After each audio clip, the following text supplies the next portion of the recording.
When Emily Carter, first met Daniel in Chicago, it wasn't a fairy tale love story. We met at a mutual friend's barbecue, where the scent of grilled burgers lingered in the summer air and laughter echoed from the backyard. Daniel was friendly, warm, and easy to talk to. He wasn't flashy or overly confident, just simple and real.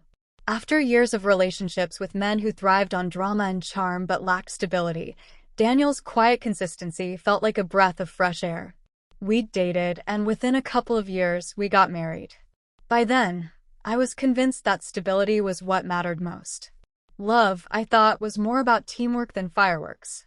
And in some ways, I wasn't wrong.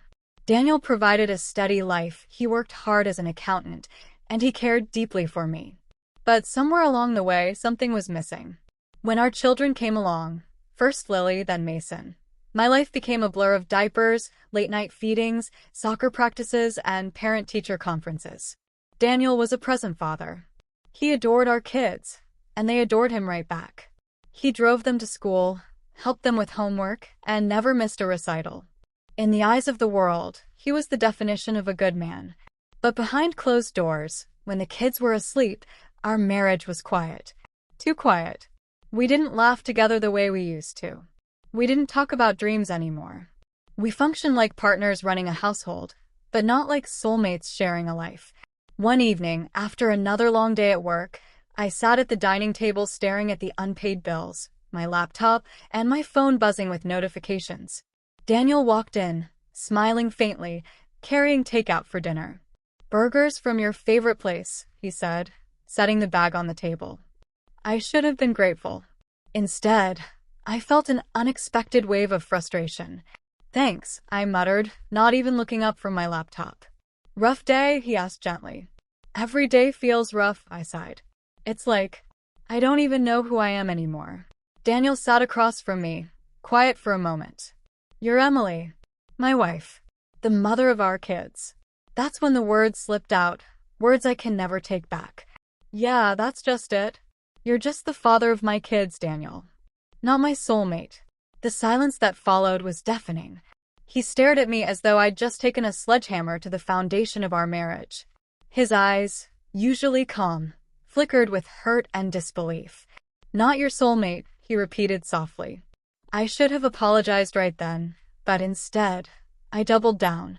"We don't connect anymore. We're just co-parenting. Roommates.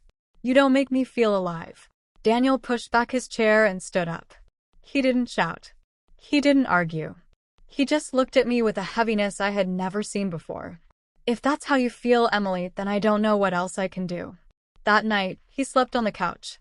Over the next few days, Daniel became distant. He still cared for the kids, still did everything he always did. But with me, he was cold. He stopped trying to make small talk, stopped bringing me little surprises, stopped looking at me the way he used to. And for the first time, I realized what I had done. I thought I wanted more excitement, more fire, but without Daniel's steady presence, the house felt empty. The kids noticed too. Lily asked me one morning, "Mom, why is Dad so sad?" Mason clung to Daniel constantly, afraid he'd disappear. Then came the real wake-up call. One Saturday morning, Daniel packed a small overnight bag. "I'm going to stay with my brother for a while," he said calmly, avoiding my eyes. "Wait, what?" My chest tightened. "You said I'm not your soulmate." "Maybe you're right. Maybe I've been fooling myself all this time. I don't want to force myself into a role you don't want me in."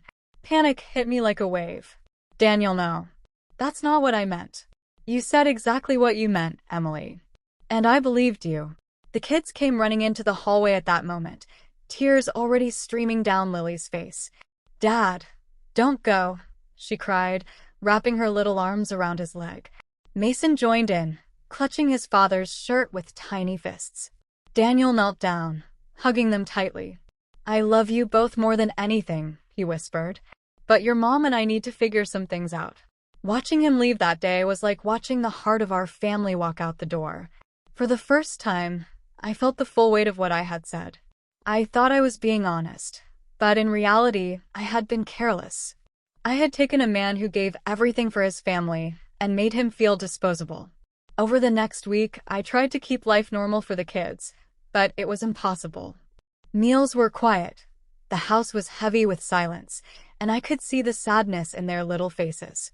Finally, I swallowed my pride and called Daniel. "Can we talk?" I asked, my voice trembling. He agreed, and we met at a small cafe downtown.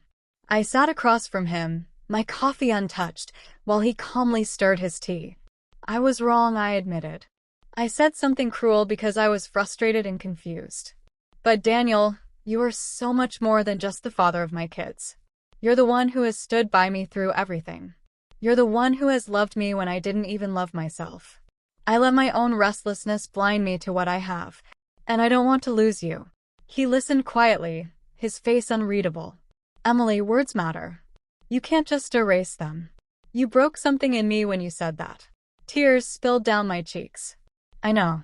And I'll spend the rest of my life proving to you that I meant the opposite. You are my partner. You are my soulmate. I just didn't see it until I almost lost you. There was a long pause. Then Daniel finally sighed, setting down his spoon. I don't know if I can forget it, Emily. But, maybe I can forgive it. Because despite everything, I still love you. That was the beginning of a new chapter for us. It wasn't easy. We went to counseling, rebuilt trust step by step, and made a conscious effort to prioritize our marriage beyond just parenting. Slowly, the laughter returned, the conversations deepened, and the spark we thought was gone flickered back to life. Looking back now, I realized that my words were the cruelest mistake of my life, but also the turning point we needed. Sometimes it takes breaking something to understand its true value. Daniel wasn't just the father of my kids. He was, and always will be, my soulmate.